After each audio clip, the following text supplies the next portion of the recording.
bà không có cho là bò thùng mình à con lòi tôi nó nhòi bay ao vậy ý có cơm gì nhờ có rồi biết mấy cái già ngắn này biết được mày thế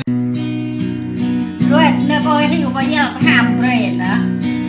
biết mấy bó hay bạn nơi mà đâu chắc không mua mà mừng ngò rồi thở